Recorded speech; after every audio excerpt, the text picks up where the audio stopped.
I worked as an investor relations officer for over 15 years, tsaka stockbroker also for over 15 years. So put together more than 30 years. Trinabaho ko talaga na mapabuti ang imahe ng Pilipinas. Pero in like 3 years, nasira lahat yan, no? Kasi ang laki na ng binagsak ng market, tapos wala ng investor confidence.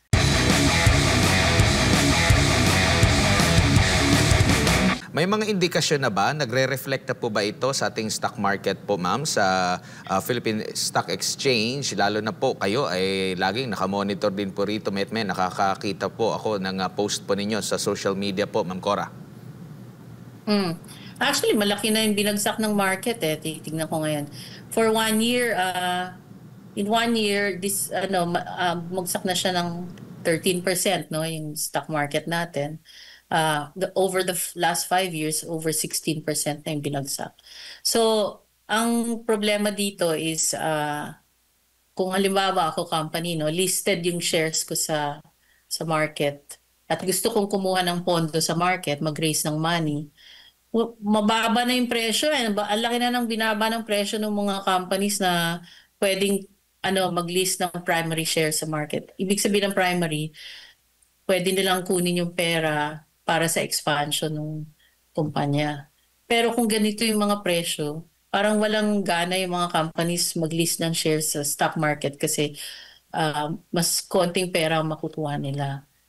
Opo. So, yung iba, more than 50% na yung binagsak ng shares nila, ng share price nila. So, nakakalungkot kasi alam mo, I worked as an investor relations officer for over 15 years, tsaka stockbroker also for over 15 years. So put together more than 30 years. Trinabaho ko talaga na mapabuti ang imahe ng Pilipinas. Pero in like 3 years, nasira lahat yan, no? Kasi ang laki na ng binagsak ng market, tapos wala ng investor confidence. Opo, ma'am. Nakakalungkot talaga. Sa trend po ba ngayon, ma'am, pataas na po ba ang like sa mga kapitbahay na lang, wag na tayong lumayo, kapitbahay natin ng mga bansa, yung trend po ba ngayon, lalo na after ng pandemic, ay dapat paganda na yung takbo ng ekonomiya, or baka magiging rason na naman ito na kaya mababa ang ekonomiya ng bansa kasi malakas lang yung ibang bansa, Ma'am Cora? Hindi mo pwedeng sabihin yun eh kasi napaka-promising ng Philippines kasi mabata ang ating population. So in terms of demographics, we have a distinct advantage because the average age of the Philippines is only about 26 to 27 years old. Therefore, yung opportunities for finding jobs, ganyan, yung productivity, dapat tumataas yan, di ba? Kaya lang kung walang investments naman, paano maghahanap ng trabaho yung kabataan natin? Compare that with other countries. Actually, di ba, sa stock market na nga lang, ours is the worst performing stock market in Southeast Asia. Actually, even the whole of Asia, we are the worst performing. So that means progressive yung ibang countries, tayo hindi, because of the lack of confidence. Now, if you also include other things that were done by this administration, kunwari yung tariff nga, no, tinanggihan daw natin yung zero tariff na ino-offer ng US. Bakit mo naman tatanggihan yun? So that's a disincentive for our exporters. Opo. Ma'am, primarily po, ano po yung dahilan nitong pagbagsak? Nabanggit nyo nga po, sa loob lamang ng nakalipas na more or less sa 3 taon ay bumagsak po yung atin pong stock market po, Ma'am Cora. Is it dahil lang dito sa usapin ng korupsyon? Pero andyan na yung korupsyon eh. Meron po bang mismanagement, maling pulisiya na naipatupad, Ma'am Cora? No, kasi pag titignan mo yung fundamentals ng mga companies naman na nakalist sa stock market, magaganda ang fundamentals nila. Ang talagang wala is confidence, kumpiyansa. So, if I'm a foreign investor, kasi capital flight ang nagpabagsak sa market eh. Ano ibig sabihin ng capital flight? Umalis yung mga investors, and most of the investors na malalaki are foreign-based. Sila yung nagsusupport sa presyo ng mga stocks natin eh dati. No? So, ang lalaki niyan, they're based in New York, in Hong Kong, in London, yung mga gano'n. Malalaking pondo yan. So, maaaring nagbawas na sila dito sa Pilipinas because they don't see any growth or any income that they will earn from investing in the Philippines. Ganun yun eh. They don't invest in the present, they invest in the future. If they don't see anything na makakapagpabuti sa future ng Philippines, aalis sila, pupunta sila sa ibang bansa where they can earn better, no? Ngayon, nakita mo naman sa GDP growth natin, ang laki na nag-slow down na siya. Ang projection was 5.5. In the third quarter, it only grew by 4%. So malaking ang binagal ng ekonomiya natin. Ang tingin ko for next year, babagal pa yan kasi nga konti yung investments. There are only two major stimulants in the economy. One is government spending, the other is investments. Okay? So government spending, paano tataas yan kung kino-correct down nila yung corruption, no? So kung sobrang laki ng corruption, then they have to they have to reduce the government spending. So bababa yun. Yung isa naman, yung investments, wala kang may offer sa investors ngayon in terms of confidence kasi hanggang ngayon walang nakukulong eh.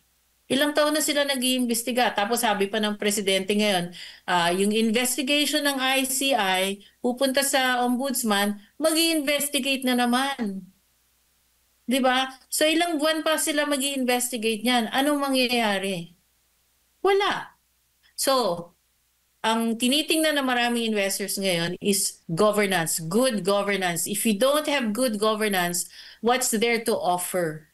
Even if your companies that are listed in the stock market are among themselves very well governed eh. You know? Maayos yung mga kumpanya natin, yung mga fundamentals nila. Pero kung yung macro, yung ekonomiya ay nanghihina, eventually manghihina rin tong mga kumpanyang to kasi yung sales nila babagsak at saka walang impetus for growth. Opo, maliban sa korupsyon, nabanggit nyo nga po yung mga iba pang mga factors nga po, bakit pumapangit yung ating ekonomiya. Kumbaga, nagkahalo-halo na po, Ma'am Cora, ang lahat, kahit na masolve siguro yung korupsyon, kung mali naman yung iba pang mga polisiya, kawawa po yung magmamana ng Pilipinas sa mga susunod na panahon po, Ma'am Cora, after nitong administrasyon. Alam mo, kaya ako nagsasalita na ngayon sa media kasi ayokong bumalik tayo dun sa maging we will be under the IMF program again or we will have this debt that we will not be able to pay kasi naranasan ko yung debt moratorium na hirap talaga ang mga Pilipino, hindi tayo makapag-import, zero yung reserves. Although ngayon, thankfully, andyan yung remittances ng OFWs. Pero hindi naman tayo pwedeng umasa sa OFWs forever, di ba? Para saluhin ng ekonomiya. Kailangan talaga, gobyerno, mga investors, lahat, ang buong Pilipinas, kailangan we all work together to make this country progressive. Pero kung aasa lang tayo sa OFWs, kawawa naman sila. Tapos yung mga savings pa nila, hindi mapoproteksyonan ng PDIC. Kabit-kabit yan eh. Hindi mo pwedeng sabihin, okay na tayo kasi sinabi ni Presidente na balik na ang confidence. Hindi ganun kadali yun eh. You have to earn it, di ba? Kailangan may track record ka. So, kung yung economy mo nag-slow down, anong track record ang pinapakita mo ngayon sa buong mundo? Di ba? Opo. Ma'am Cora, siguro huli na lang, linawin ko lang po yung nabanggit po ninyo kanina na yung 1 million piso na dapat sana na deposit insurance sa kada depositor sa bawat bangko ay nagkakaroon na lang ng 200,000 mahigit o almost 300,000 na lang or 30%? Hindi. Ang ibig sabihin, kasi yung PDIC, ang total assets niya ngayon, 278 billion na lang. From 339. So kung halimbawa, gamitin mo lahat yan, assets na yan, para halimbawa may mag-fail na bank. Okay, let's just say Bank ABC. Ayoko magbigay ng name, baka sabihin ng bangko, no? Sabihin na lang Bank ABC, meron siya mga, sabihin mo ng 500 or sabi mo ng 10,000 depositors, kaya pang takpan ng PDIC yung savings nila. Kasi limbawa ako, meron akong savings dun sa Bank ABC na sabi mo ng 2 million. Okay? Malaki na yon, di ba? Yung 1 million, dun sa 2 million, mapupunaan ng PDIC. Yung natirang 1 million, goodbye na yon. Hindi na. Okay. Halimbawa, ang savings ko ay 500,000. Yung 500,000, may ibabalik pa yun ng PDIC. Walang nawala sa akin. Pero yun nga, ang sinasabi ko, yung masa, di ba? Maliliit lang ang savings niyan eh. Yes. So sila ang tatamaan just in case, yung those beyond 1 million na savings, sila yung tatamaan kasi yung beyond 1 million, hindi na mako-cover ng PDIC yun. Now, let's just say nagkaroon ng widespread bankruptcy ng mga banks. Okay? Ilan ba ang total depositors ng Pilipinas? Siguro milyon-milyon.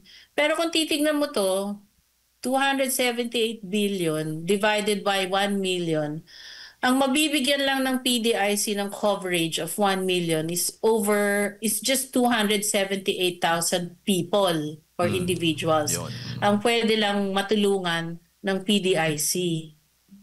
Yun yung sinasabi ko na, well, of course, that's looking at it at an average of 1 million coverage. Yung mga maliliit na depositors naman, yung iba, hindi naman naabot ng 1 million.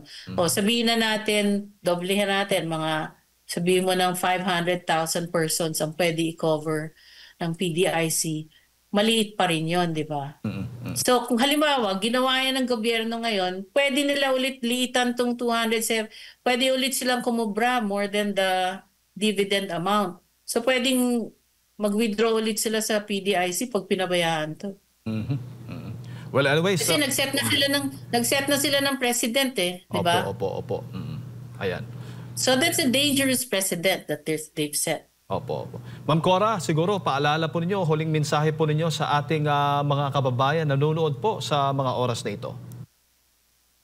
Kailangan talaga magsalita na tayo. At saka ito, talagang i-demand natin sa government, isoli niya yung 107 billion na yan kasi kailangan niya ng PDIC para sa mga depositors natin. Hindi na tayo pwedeng manahimik kasi sobra na, maabuso na talaga eh. Pati sa PhilHealth, kailangan actually, yung Supreme Court nag-rule na sa PhilHealth kailangan talaga isoli na yung kinuha nila dyan. Alright. Ma'am Cora, maraming salamat po sa inyong pong oras at sa pagbibigay po ng impormasyon. Maraming salamat din sa inyo Ingat po. at sa inyong mga tagapanood. Ayan po mga kababayan, si Ma'am Cora Guidote, isa pong ekonomista ang ating pong nakasama.